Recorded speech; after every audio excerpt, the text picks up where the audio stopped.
7 Things People Get Wrong About the Hymen. If you have a vagina, your knowledge about the hymen probably starts and ends with something about virginity. Upon having sex for the first time, your hymen breaks, the proverbial pop cherry, and you're officially no longer a virgin. Or so the theory goes.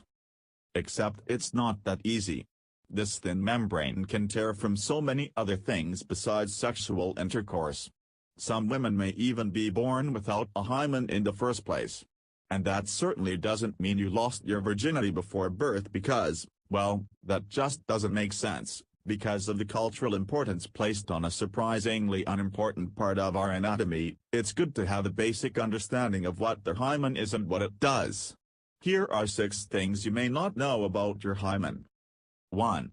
The hymen stretches across the vagina's opening, but doesn't cover it completely. The hymen is thin fleshy tissue that stretches across part of the opening of the vagina. Mary Rosser, M.D., Ph.D., Division Director for General Obstetrics and Gynecology at Montefiore Health System, tells Self. It doesn't cover it completely, otherwise there wouldn't be a place for menstrual blood to leave the body. 2. Not everyone's hymen looks the same, and some women are born without one. It normally varies in size, shape, thickness, elasticity and may even be absent, Rosser says. Though they come in different shapes and sizes, hymens are usually crescent-shaped. When we're babies, the hymen is usually thicker, and it thins over the years with activities like bicycling, horseback riding, or taking gymnastics classes. Being born without a hymen won't impact you or your sexual and reproductive health at all. 3.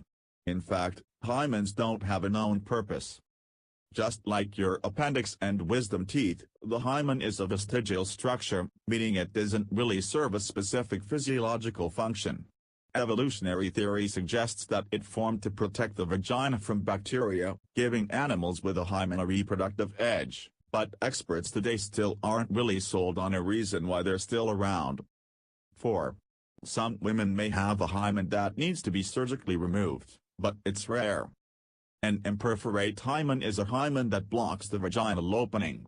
This is usually diagnosed in adolescence when you start menstruating. If period blood has no way to leave the body, it can build up and cause stomach and back pain, and problems going to the bathroom, according to the National Institutes of Health.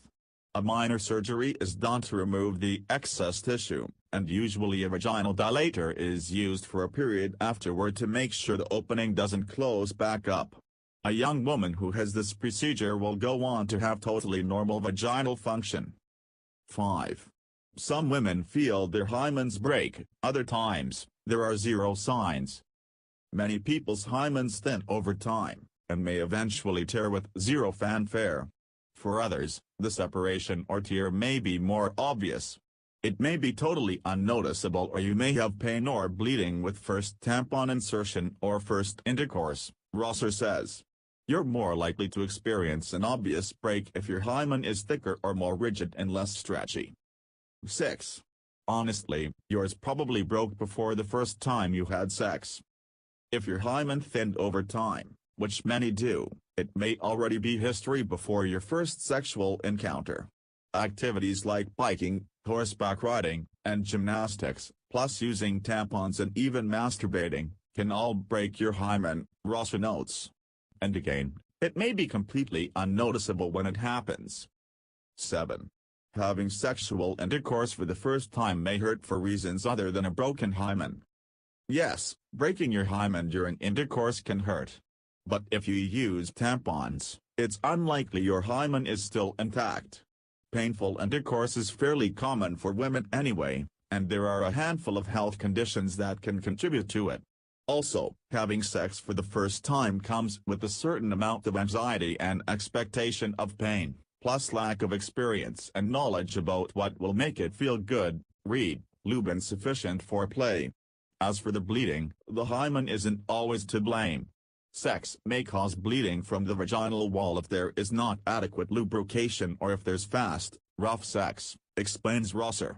Bleeding a little bit during the first time you have sex isn't a big deal, but if it happens often or persists after sexy time is over, see your OB. Again, to make sure there's nothing more serious causing it. How'd you get so far?